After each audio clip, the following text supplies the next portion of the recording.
So hello and welcome to the Cryosphere Pavilion. My name is Thomas Frank. I'm a PhD candidate in glaciology at Uppsala University, Sweden. Today we have our session here on indigenous knowledge and cryosphere science. And I welcome all of you watching here, but also the ones watching virtually, including in our hubs in Stockholm and Geneva. So I'll hand off now to Tiana Carter, who is a policy officer from the Ministry of Foreign Affairs and Trade in New Zealand. Welcome.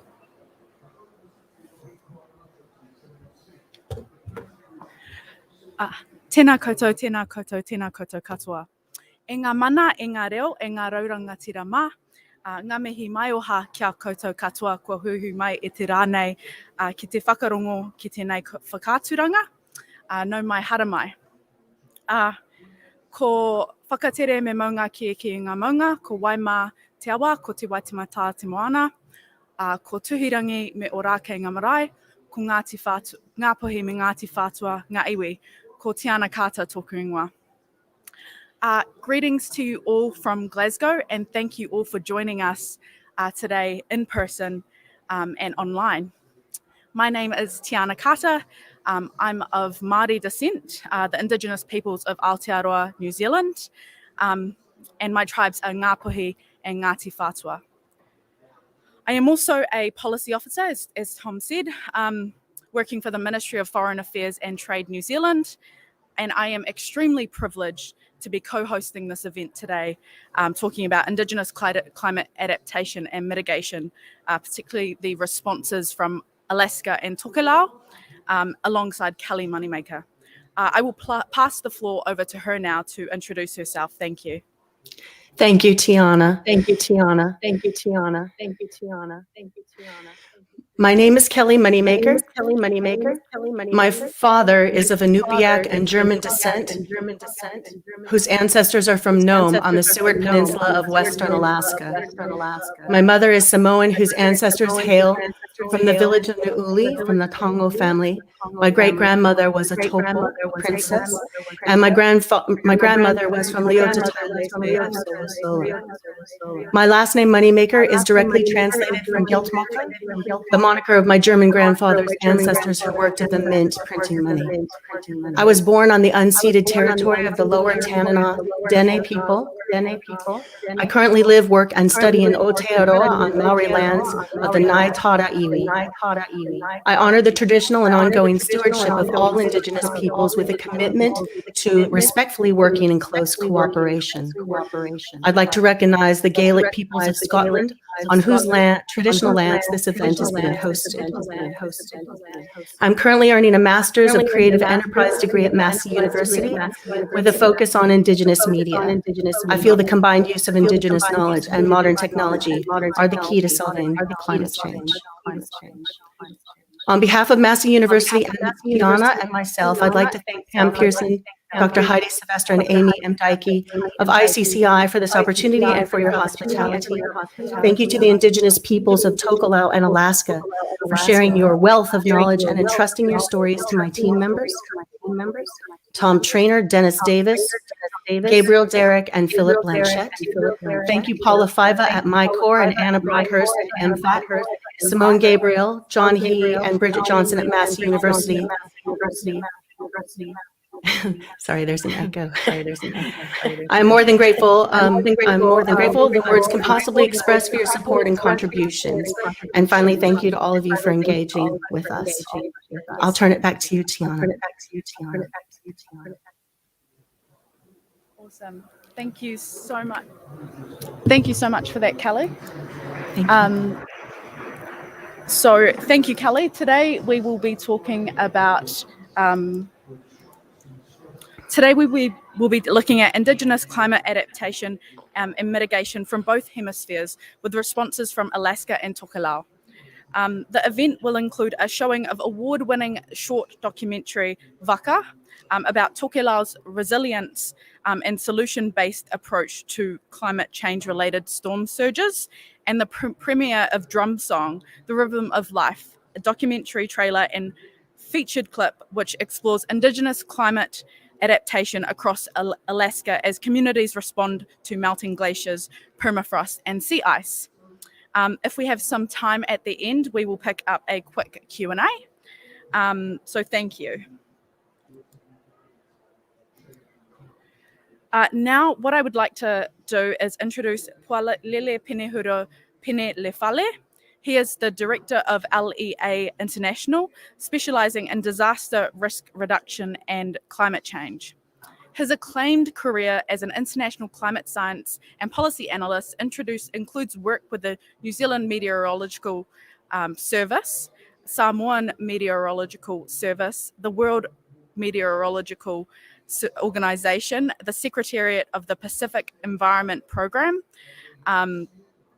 National Institute of Water and Atmospheric Research of New Zealand, and the Meteorological Service of New Zealand. He was the lead author of the Small Islands Chapter, Working Group 2 on the IPCC Fourth Assessment Report, which contributed to the IPCC's award of the Nobel Peace Prize in 2007.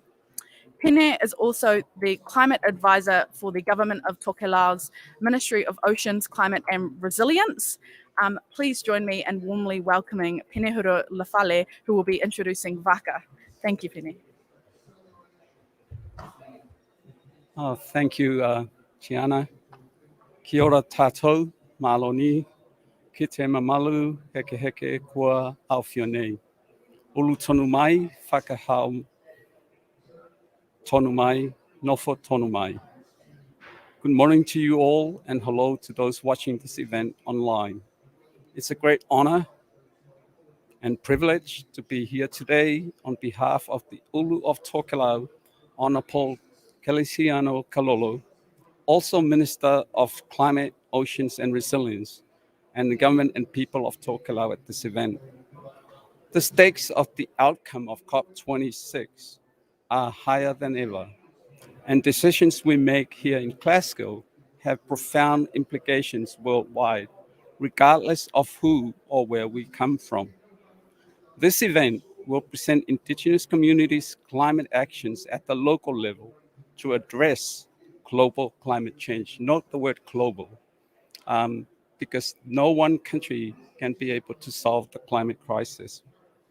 The Waka, or canoe in Tokelauan and also in Polynesian documentary, is Tokelau, and on the Waka are their tupuna, or ancestors, their mothers and fathers, their children and future generations. Their views are valued and they are part of the solution. So take your Waka now and let our journeys begin.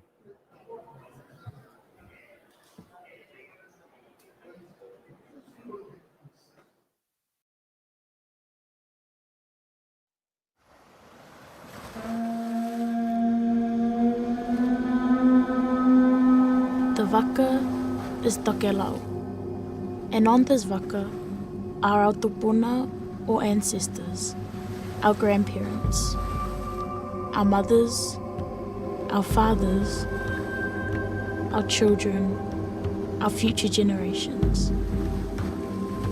They are all on the Waka, and they all have a role to play. They have a contribution. Their view is valued, and they are part of the solution.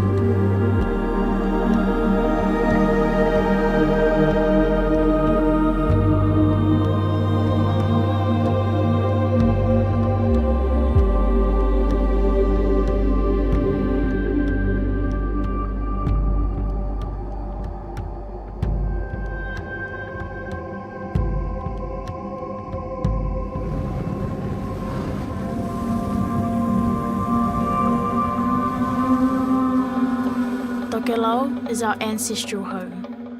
We are a territory of New Zealand in the South Pacific. Our nearest neighbours are Samoa, 500 kilometres to the south, and Tuvalu, more than 1,000 kilometres to the west.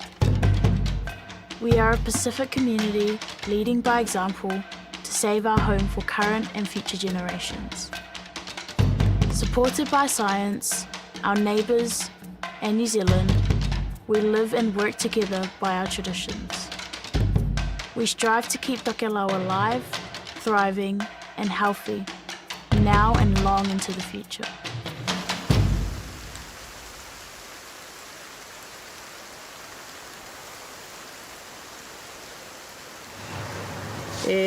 ka tau he ane, tau ngā lulu ki nā mea o mai whai. Te o langa whia nā takitakinga na whai mai ai ki mātou, na ola mai ai ki mātou, ma takitaki mai ai no ki mātou. Ko nā nganuku, te nganuku la mai e nā ola mai ai, toke lau, ne? Pa te aloha, he aloha ne, hai mea hakatahi. E ui lawa ko he tamahe nua, kai kua ki te aloha o te aliki, whakaali mai ki te ki mātou nā tauhinga nā ngāwi o i ngai tungi ai ko tūlanga i ai ki mātou. E hako ai nā mātua i e nei. Ko te mātou nuku tēnei, kua kehe te tūlanga kua i ai te tau, kua i ai ki mātou nei. So you can see that around it we live climate change. We are known as a New Zealand territory, but like Tonga, like Tuvalu, like Samoa, we have challenges that are different from New Zealand. So that's why it's very important for us to have a say, to let the world that we are living with this, the impacts of climate change.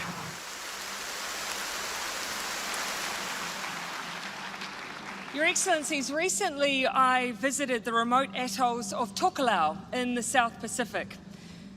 With a population of 1,500 people that is only accessible by boat, they have a story not often heard, but a message that must be shared.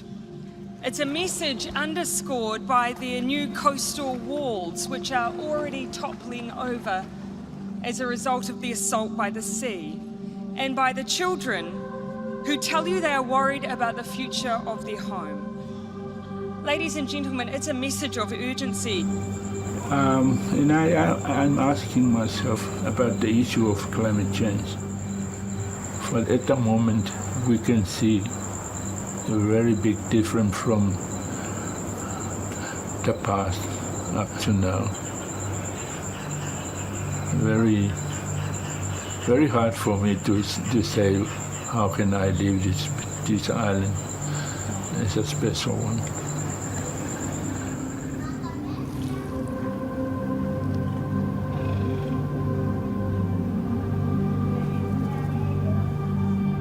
Despite its small footprint, Tokelau is at the front line of climate change.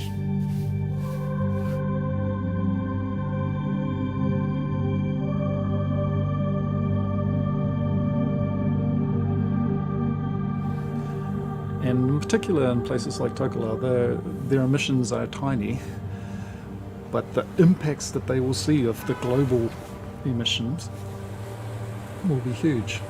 So since the Industrial Revolution, we've actually almost doubled, not quite doubled yet, the carbon dioxide concentration in our atmosphere, and that's having a significant impact on our climate.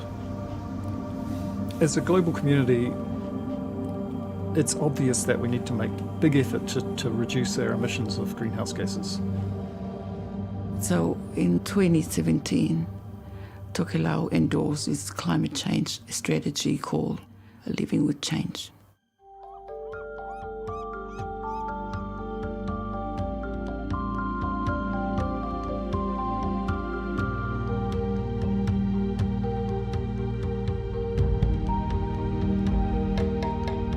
To move these strategies forward, data is essential. This includes the creation of an inventory of Tokelau's greenhouse gas emissions. Through its mitigation strategy, Tokelau aims to further reduce its already low carbon emissions. Tokelau is really leading in terms of trying to establish a realistic greenhouse gas inventory. So after doing all the consultation with the villagers, going about identifying all the data that we required, we then put it into the testing out using the guidelines from the IPCC to come up with Tokelau's greenhouse gas inventory. And of course, what we found is the energy sector, basically power, electricity generation, is by far the most critical one for Tokelau. Tokelau switched to solar power in 2012 and made the headline for its renewable energy. Tokelau does not sit back and wait for things to happen.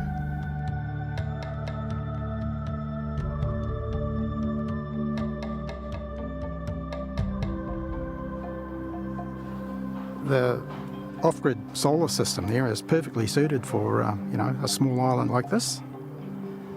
It's been a bit of a launching model for the rest of the Pacific Islands. Hence they're putting them in everywhere, all over the Pacific now.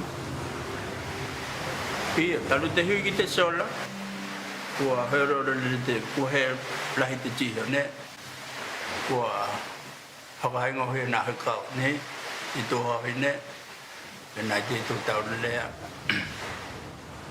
Renowned for our success with solar energy, Tokelau is now transitioning to a hybrid system that combines both solar and wind generation. Tau pila ia, ne ka hai moni e ngā lua te ili, he hani ngā lahi tēnā ki te solar. It's just a backup system. It's on a sunny day, you don't need it. But we do, believe it or not, we do get windy days, and they do go on and on. I've forgotten the term. I'll think of it shortly. Islands in the wind, yeah. They don't call it islands in the wind for nothing, yeah.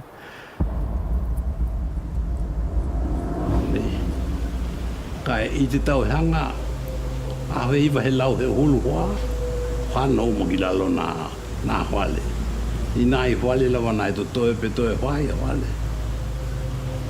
Ia, ko nā ngalu hoki, nā hoi lele mai ki runga te whenua, katoa, mata ape ai te rahi ngana. Nā tahi mea ta aua I lunga ki nei. Ko te taimi te nāna, ko te ka te awa, kai tū maulo te mā lohi te matangi, he ngata ko te matangi, ia kai wena au te momoka o ua. Ia, mea hoki aki tātou ki te ai tamā wenua tai ngole te.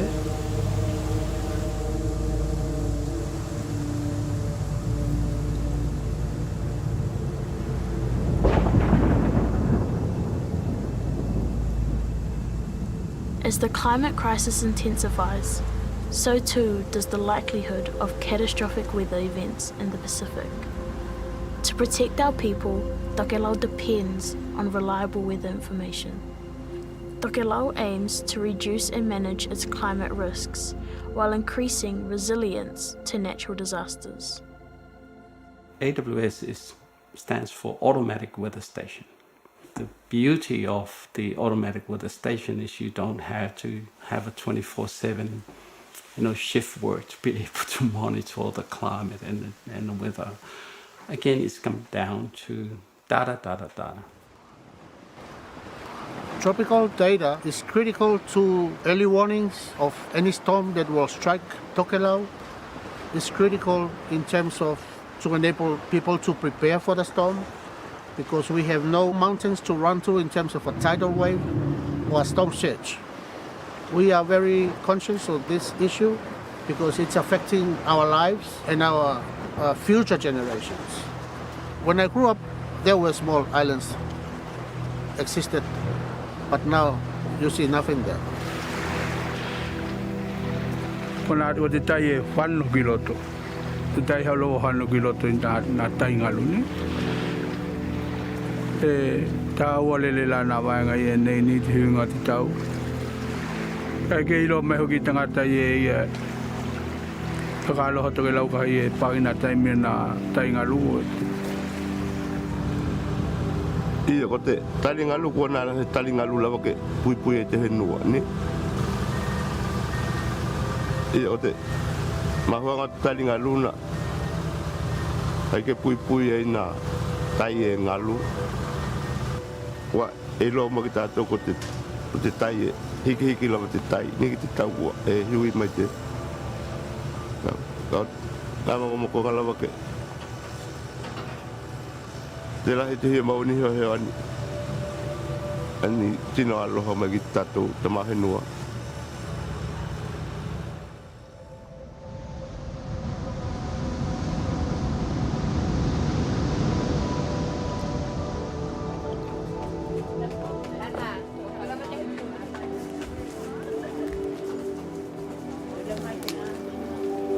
Change compels people to move in ways that previous generations might never have imagined. In Tokelau, this means preparing ourselves to face an uncertain future while maintaining a connection with our culture and with the traditional customs of our people.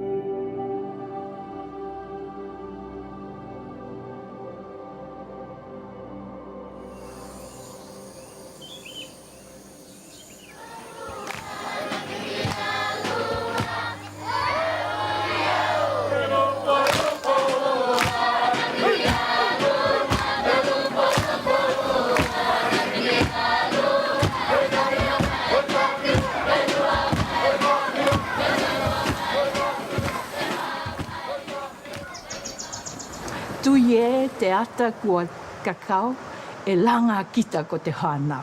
We see the future, we rise for the children.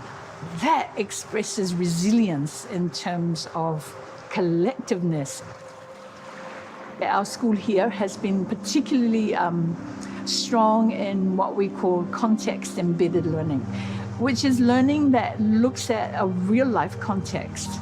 And then the students have the freedom to investigate what is the issue, how is it affecting us, who's being affected, what are the impacts, what's the cost, and so forth. So I'll give you a specific example. One key context that the students looked at was how healthy is our reef. They learned that their reef is not healthy.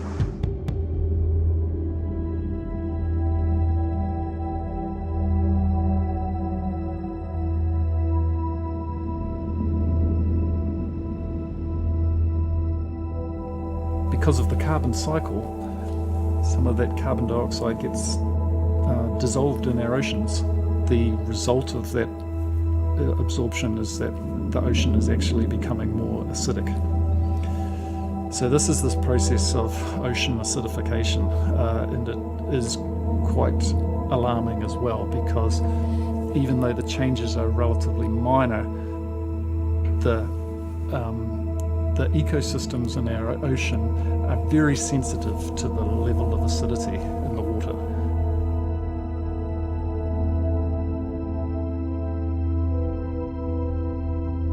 Corals are very sensitive to warm waters. And one interesting property of corals is that they form a symbiosis with an algae. And together, as a team, what they're able to do is be much more productive. If the water temperature increases too far, it destabilizes the symbiosis between these two partners. And so when the algae is gone, the coral dies. It goes beyond just the physical structure. It's also all the fish that may eat the coral, that live on the coral. It's all of the ecosystem services that coral reefs provide are then compromised, because the corals really are the foundation. And it can destabilize the ecosystem if too much coral death occurs. But the long-term goal is to reduce emissions so that corals can recover on their own. We can only benefit from working together and bringing cultural knowledge and scientific knowledge together as one. Like long-term traditional cultural knowledge that can inform us about what the ecosystem was like before we started to affect it.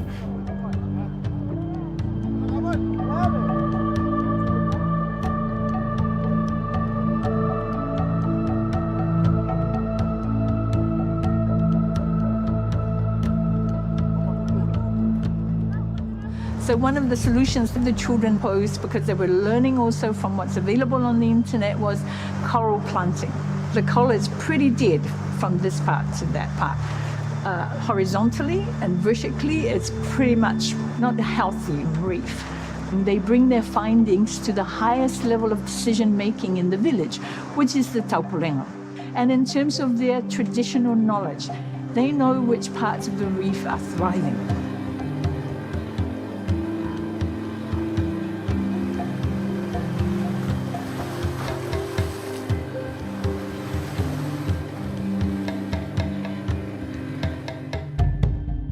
He hako, ko te lahinga nā i ka oke nei, ku tau he maua ni, e mehelo nā i ka heopo. Nā i te tule, e mehelo te tule wa heiga e hepo heo i ki nei ni. Ka i hoki nā i ka hou kukitea, he ni ka nai ki te mumua ni. decisions on protecting the corals and to ensure we had enough fish for food security, because fish is our main source of food in Tokelau. We heavily rely on fish to survive on this isolated island. Ko na tau tai hoki Tokelau pupoto lele de moana ni. I lato I loho I ngā au tako hoki o moana, hai e au te moana ni. E huhulu wala e lato pe o moana pe he ai. Tokelau ko te lato te mei nai e vai Tokelau ko na waka tie nei ni.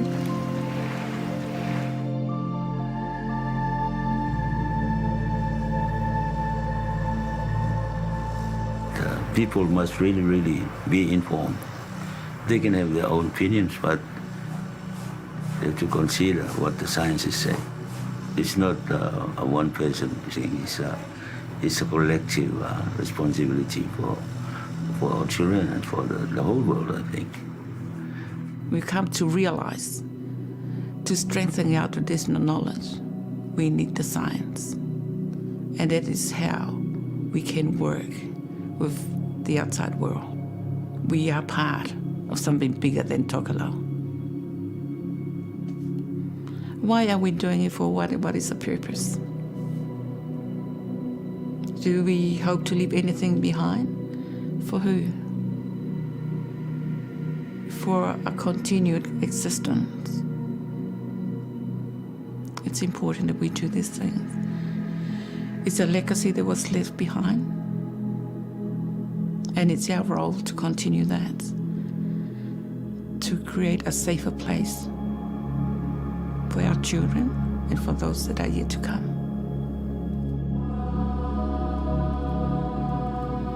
The waka will get through all the rough seas. Our elders are at the stern. They will keep everything calm. The hatupai will provide and look after our young people. The aomanga, all the able-bodied, our church leaders, our teachers in the classroom. Every member of the community is looked after. The waka will have everyone on board. It is a collective responsibility.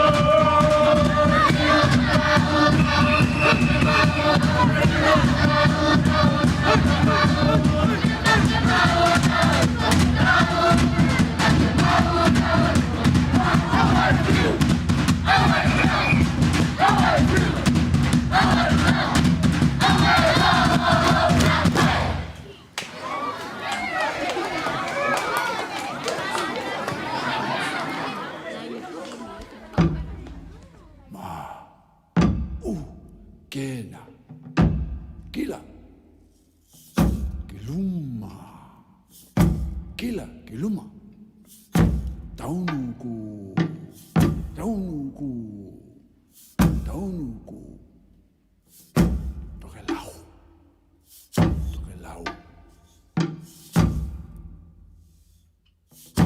Iowe, Iowe, ke, Iowe, si. Ma que tengalinga, tengalinga, tena, tengalinga, tena, tena, tena, tena. Iowe, Iowe, ke, Iowe, si. Iowe, Iowe, ke, Iowe.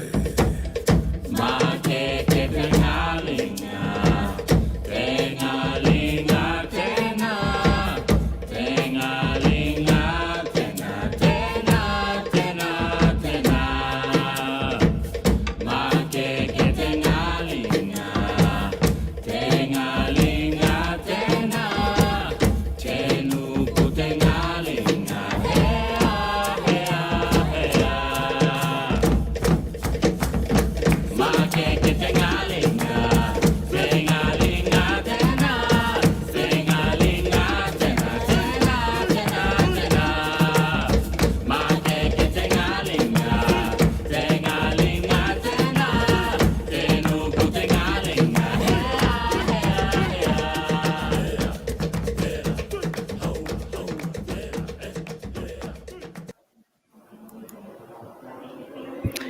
Well, that was a very profound and inspiring documentary, and I really enjoyed that. That was very awesome to learn more about the experience of Tokelau and the challenges that they face with adapting and mitigating climate change, and also just it's the yeah, really, really awesome. So thank you all for watching that today and for joining us.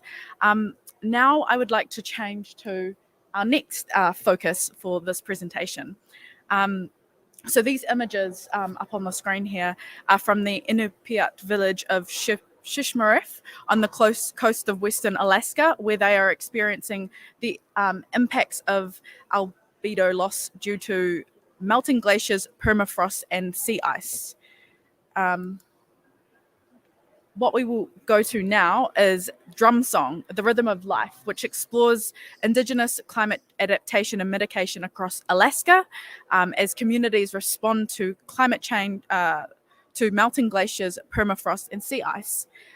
We're premiering the trailer for the upcoming film, as well as an interview excerpt from Ruth Miller and Maka Monsieur Paki of Native Movement in Alaska, who provide a land stewardship approach to mitigation.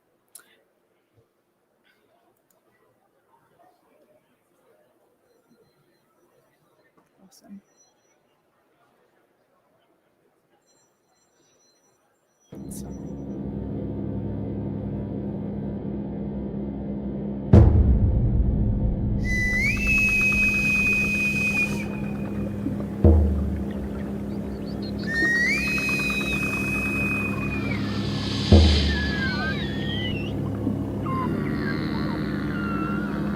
Indigenous peoples of Alaska have followed a natural rhythm of life since time immemorial. We cannot be separated from the land, the sea, or other species. We are part of the ecology.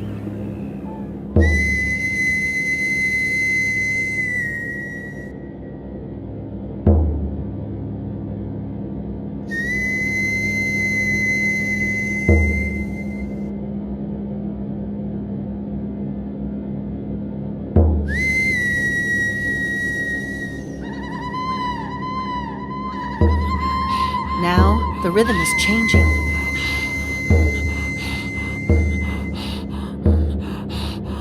Glaciers, permafrost, and sea ice are melting due to climate change.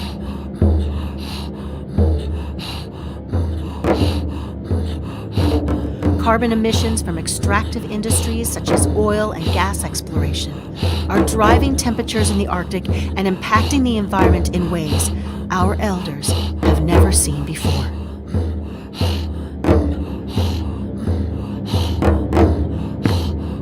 We are a living culture, embracing modern technology, yet we are deeply steeped in our indigenous knowledge, so we can survive, adapt, and thrive in one of the most extreme and beautiful places on Earth, Alaska.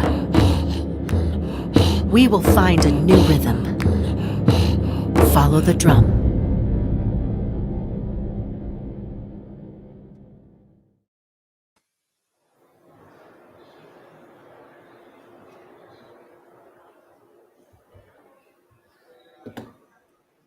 Awesome. And now we will go to the excerpt from the documentary. Awesome, there we go.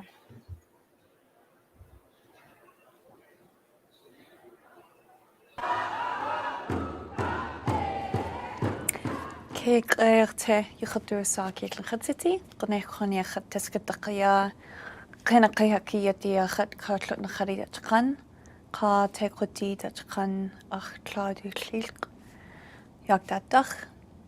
My name is Maka Monsieur Paki. I am Tlingit in Mohawk and I grew up in Yakutat, Alaska. I was born into the Raven Moiety. My clan is from the Copper River. They're called the Gunech Kwan, or sometimes also the Kwashka Kwan, because we migrated down the Copper River and settled in Yakutat and purchased Humpy Creek there, so we kind of go by both names. My family is the last line of the Owl House from Yakutat, and my father is actually from Six Nations, so I'm Mohawk on my father's side. I also mentioned my maternal great-grandfather. So Te Koidi is a Bear Clan of Inkland out of the Yakutat area. In the translation of my village, Yakutat, Yokdot, is the place where the canoes rest, or a safe place for canoes to land.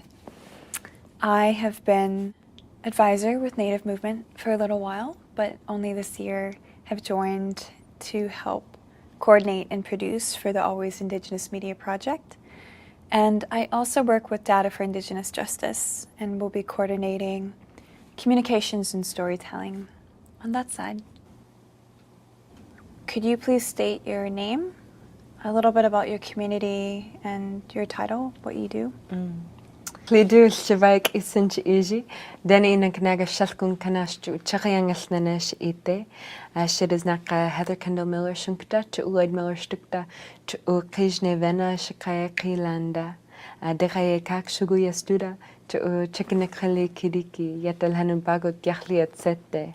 My English name is Ruth Miller. My Denaina name is Shivak Isin, which means whirlwind woman, and was gifted to me by my first language teacher. I am a Chakayang tribe of Denaina Athabaskan. I was raised here in Takayakak, otherwise known as Anchorage, Alaska, and I am the Climate Justice Director for Native Movement, an indigenous matriarchal nonprofit based here in Alaska, but operating from the local community work to nationwide and international advocacy. And additionally, I'd care to mention that I also claim my Ashkenazi Jewish ancestry and welcome all of my ancestors into this space with us. You talked about Native Movement, you talked about it being matriarchal in process, and I understand a lot of that work ties to climate. So for you, what or how would you define what climate justice is? Climate justice is about healing our relationship with our lands, our waters, and our bodies. Climate justice is fundamentally about reparative work, about re-entering relationships of reciprocity and deep and profound respect. While climate justice, of course, has to integrate climate science and addressing the issues of rising carbon and greenhouse gas emissions, while we're also advocating for the end to all fossil fuel extraction and non-renewable resource extraction that's desecrating our lands and poisoning our peoples, we know that what underlies that capitalistic exploitative approach to lands and waters is a colonial ideology that doesn't respect those lands and waters and doesn't respect the people who live from them. So our indigenous peoples living in rural communities, living with the lands and waters, loving them for millennia, being raised in generational knowledge that is rich with generations upon generations, thousands of years of climate observation and data collection and experimentation. Our indigenous communities are our leading climate scientists. And so when we integrate justice and a justice lens to a climate science framework, we realize that we not only have to address the disproportionate impacts that frontline and environmental justice communities are facing on a day-to-day basis, the ways that people of color, low-income communities, and particularly women and two-spirit relatives are being disproportionately impacted by the violence of climate chaos, we also have to remember that indigenous climate justice, matriarchal climate justice, charges us with healing work that is reparative, that is soulful, and that comes from the lands and waters themselves. That means not only addressing the ways that climate change is unequally impacting communities, but it also means turning to our indigenous and tribal leadership as sovereign native nations, supporting tribal sovereignty and land back efforts, but also turning humbly and asking teachings of our indigenous communities who carry generations of place-based knowledge that know the land better than anyone else. So when we consider climate justice, we have to consider interventions in popular climate dialogues, working with conservation and environmental groups to reintegrate Indigenous leadership and sovereignty into their frameworks, but it also means elevating Indigenous stories from the land and giving our community members, particularly our elders and youth, the opportunity to share their experience of climate change and their solutions for climate change. This healing work means that we also have the opportunity and the responsibility to heal the violence that has been caused from colonization, from forced Christianity, from assimilation, and return to ways of life and ideologies that are restorative, that are good for us, that are focused on wellness and not just monetary wealth. So climate justice has to integrate racial justice. It has to integrate gender justice. It is returning to balance and a way of life that fundamentally respects the deep relationships between our Indigenous peoples and all bodies with the lands and waters that we come from. You talked about decolonization in your work with Native movement and how that has a role to play in police brutality and at other different levels in the organization. Could you share a little bit more about what you see as decolonization and in particular how that's implemented in the workshops that Native Movement does? One compelling aspect of our advocacy at Native Movement is our decolonization workshops. But whenever I discuss decolonization, you also have to remember that's the first part. The second part is re-indigenization. So our decolonization workshops begin with the founding of this country and offer a truthful and holistic view of the ways in which white supremacy and racism were fundamentally integrated into the foundations of the American society and the US government, and the ways that that has been systemically implemented throughout law and policy, but also throughout social movements. And by unsettling the dominant history that many of us are taught in public schools, we begin to see opportunities for action. We take our training participants through a very holistic and complicated history of the founding of Alaska and the still illegal occupation of Alaska Native lands that our people are suffering, as well as the way that religion, in particular the church structure and missionaries, was implemented to achieve colonization and assimilation.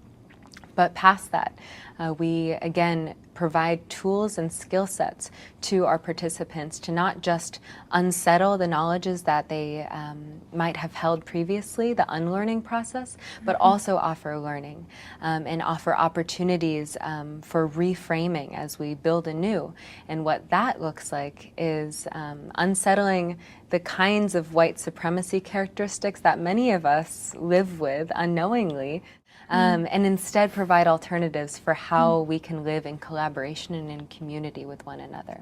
So our decolonization workshops often last about 5 hours. They're integrative, experiential learning that provide an audience a safe space for an education that they might not get anywhere else.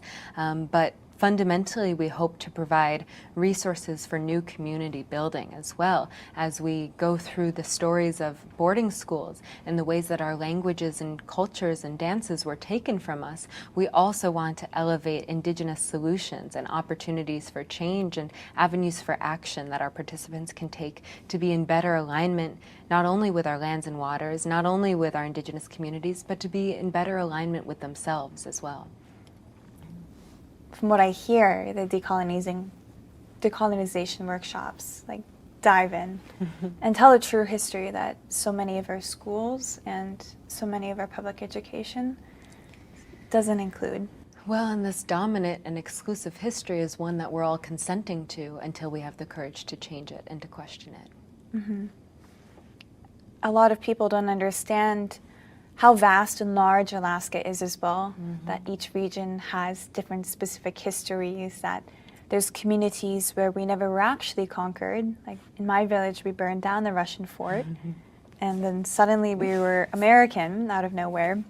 And that these histories, I think, taking a place-based approach to decolonization and re-indigenization of true history, I think, is powerful. I understand a lot of decolonization work to be tied towards the work of what is called just transition in Alaska. I understand it to be tied to the Alaska Climate Alliance. And in relation to that, President Biden has stated that his administration is committed to transitioning into a renewable and also a sustainable economy. How do you believe that we could light a fire under his administration to make that commitment true? When Just Transition came to Alaska, it didn't feel like us. And so when we were exposed to this framework, we went to our elders. We went to our elders in Lowertown and Edene lands, and they offered us the phrase Kocha Ethne in the Benti Kanaga language. Kocha Ethne, remembering forward. Kocha Ethne, we remember. And this has become our framework for what Just Transition means. So Just Transition encompasses the shift from a militarized democratic republic towards a governance structure of deep democracy that incorporates local leadership. It means moving from resource extraction of non-renewable resources and towards regenerative and sustainable green resources. It means seeing work not as something that can be exploited, and instead work as something that can be cooperative and healing in and of itself. It shifts us from consumerism and the colonial mindset and instead reminds us of caring and sacredness. This is what Just Transition is, and this has been a touchstone for many of our community members and organizations to come together for, because everyone has to participate in bringing us towards this regenerative economy. Towards that end, in the late summer of 2020, the Alaska Climate Alliance began to coalesce, and that was an attempt by the climate movement across Alaska at large to come together and to map strategically how we can move the tactics that we can manifest, the information that we can share as a climate movement across Alaska. But to me, fundamentally, one of the goals was to bring the conservation community into deeper alignment with Indigenous sovereignty and to challenge them to engage active allyship with Indigenous peoples and to do decolonization work amongst themselves. Too often we see conservationists and environmental organizations defending the trees, but not the Indigenous peoples that have caretaked for those trees for We're thousands also of years. trees, and they don't understand that. Exactly. The deep reciprocity in the relationship that exists between the environment and Indigenous peoples is not just a sacred relationship, but it is a wealth of knowledge, place-based traditional ecological knowledge, and it is in and of itself the right to governance and self-governance. And so the Alaska Climate Alliance attempts to bring together the climate community under these Indigenous principles of just transition and to promote collective movement towards a more liberated future. I remember telling a friend of mine that, you know, a United States political election is not going to get us to collective liberation, but it's not going to keep us from collective liberation either.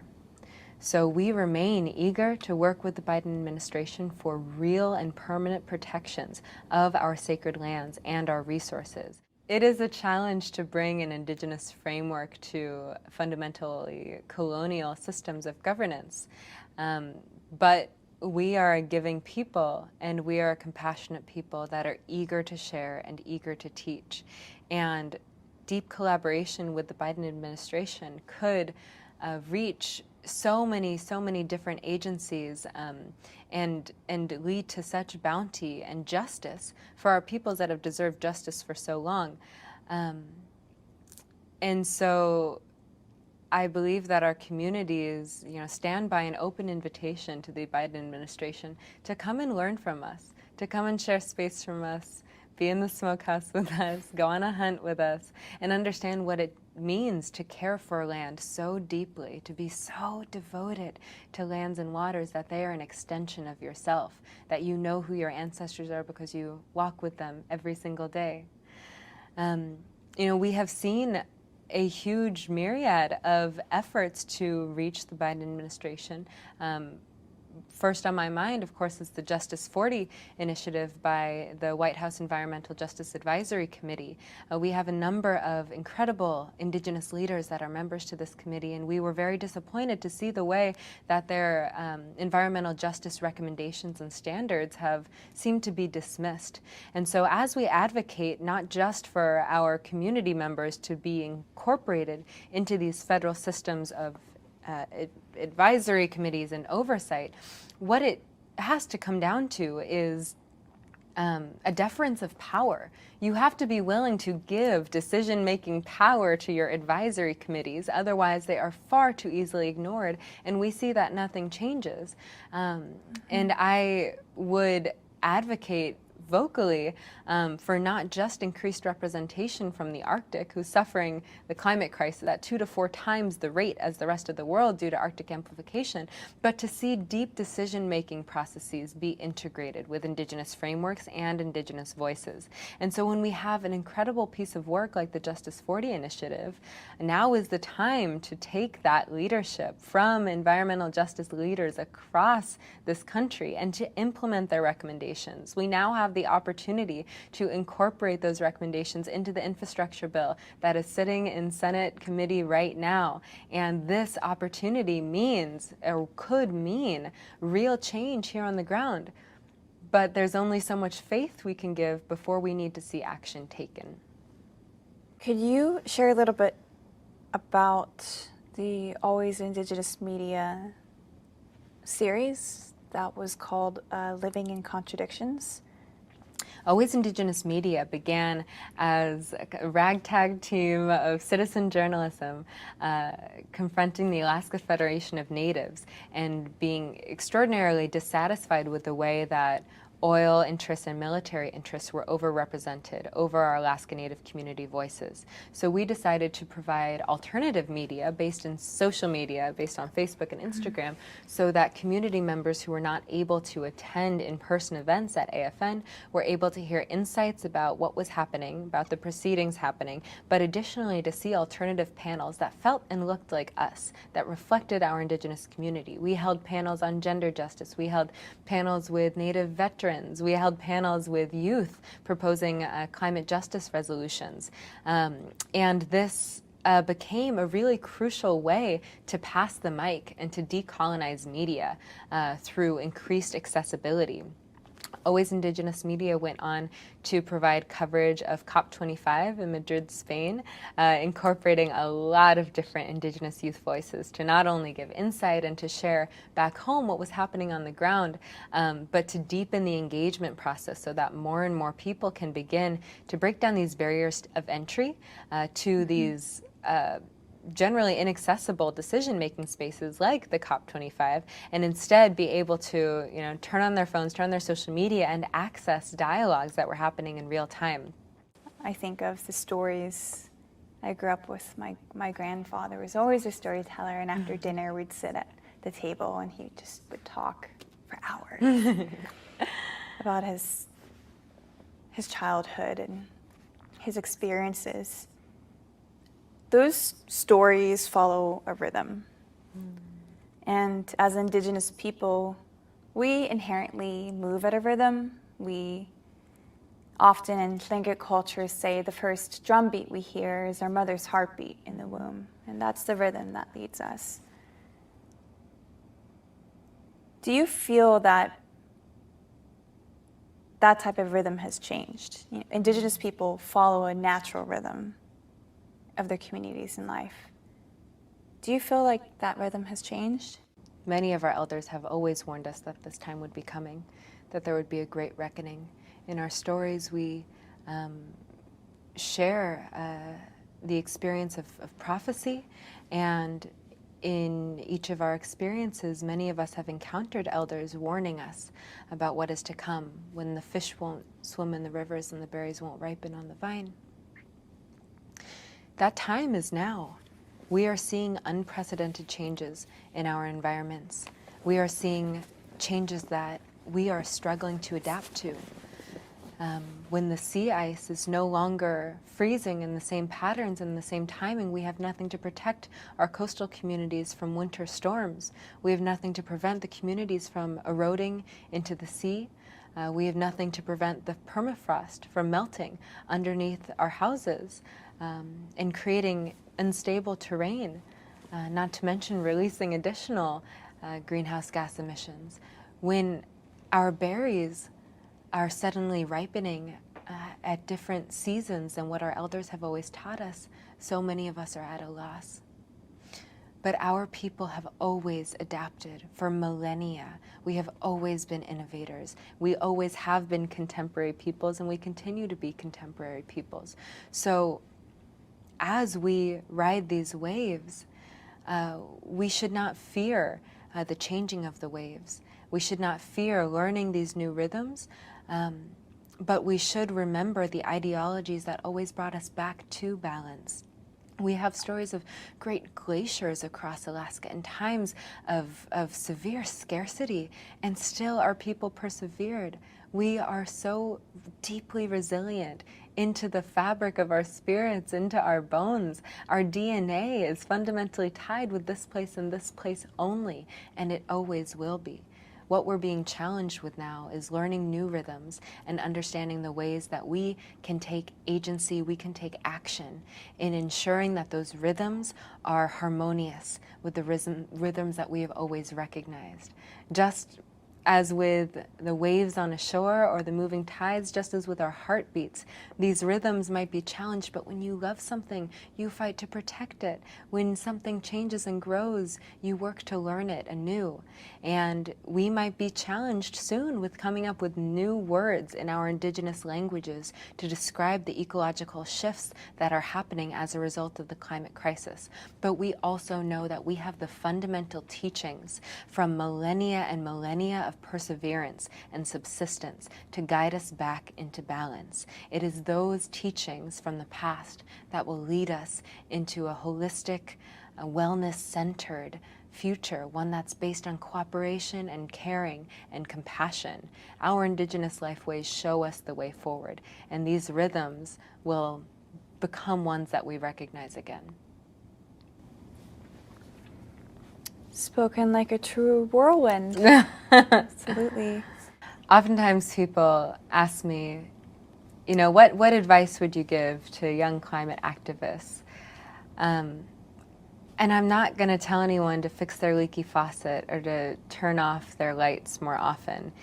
This is a moment of deep urgency. Now is the time to deeply reflect on the fundamental ideology that grounds you and that guides your life. And if that is a ideology that's based on a distance from the land, that's based on a distance from our food sources, that's based on a consumerist mindset that relies on, you know, monetary payment for the bare minimum of wellness, then we need to expand our thinking. And that applies to Indigenous communities and non-Indigenous communities alike. This is the time to be bold and to be courageous in the ways that we are willing to change and the ways that we must change to shift our perspective of land and our deep reciprocal relationship of land that has to come back to us before we see any decrease of this climate crisis, if such a thing is even possible.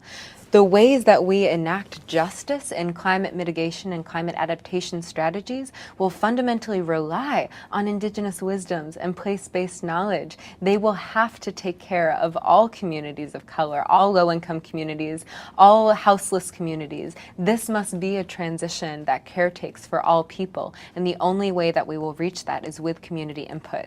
So don't just go vegan, don't just fix your leaky faucet or turn off your lights. Think about what your relationships look like now and think about how to tend to those relationships.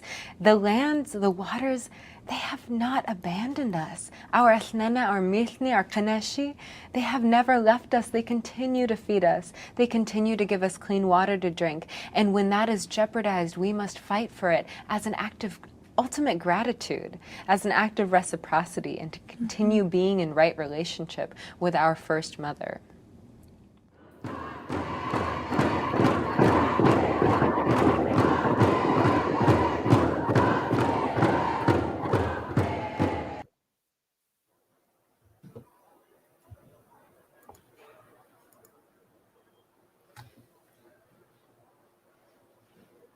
Thank you so much for watching that. I'd like to acknowledge a few people who have pulled this project together and made it possible to be here at COP26 and showing this amazing work. So firstly, Kelly Manimeka, who joined us at the start, was the project lead for this event, organised by Massey University with support from the Ministry of Foreign Affairs and Trade New Zealand and the Government of Tokelau's Ministry of Oceans, Climate and Resilience, with contributions from the Indigenous peoples of Alaska and Tokelau. Ruth Miller and Maka Monsieur Paki of Native Movement, who are unable to be here today, but are with us in spirit. Photography by Dennis Davis of Shishmaref, Alaska, and Ben Dickens of Aotearoa. Special thanks to Anna Broadhurst at MFAT, Paula Faiava and Penehuro Lefale from my corps, Bridget Johnson, John He and Simone Gabriel from Massey University. And thank you very much to Pam, Amy and Heidi from ICCI. Now we would like to pass it over to Kelly, and we will have a brief Q&A of 15 minutes or so if anyone has any questions regarding this. So please, if you do have any questions that you would like to ask to Kelly and possibly Pene as well, please join us on the mic and we will get your questions to Kelly, who will answer them. Thank you. Thank you, Tiana. Thank you so much. Thank you. A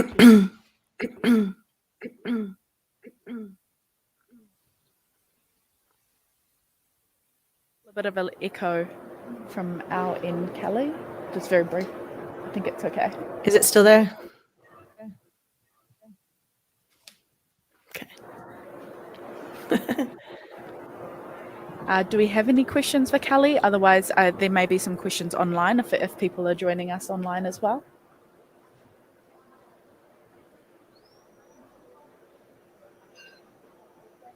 No questions?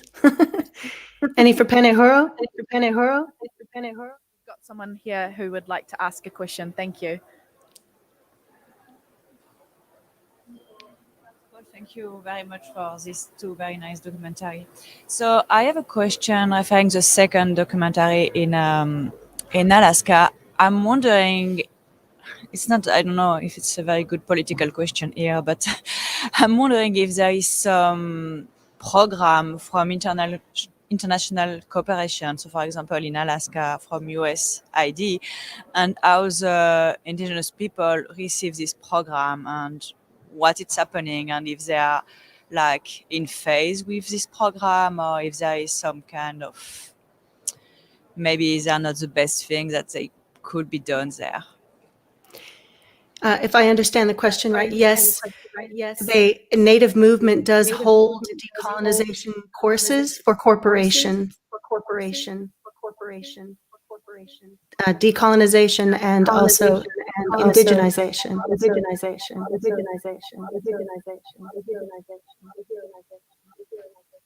Is any opportunity to connect into that process? Yes, they can email Native Movement. You can go to their website. It's www.nativemovement.com. Also, they could send an email to me, which my email address is CHACHING records@gmail.com. And I will forward any information directly to Native Movement to connect you. Awesome. Thank you for that, Kelly. I also you. have her email, Kelly's email here, so I'm happy to pass that on in person if you didn't manage to catch the full address. So thank you so much for that, Kelly. Do we have any other questions that we would like to ask Kelly while she's joining us from New Zealand time? Or Pene as well, if Pene's happy to answer some questions about Tokelau's experience.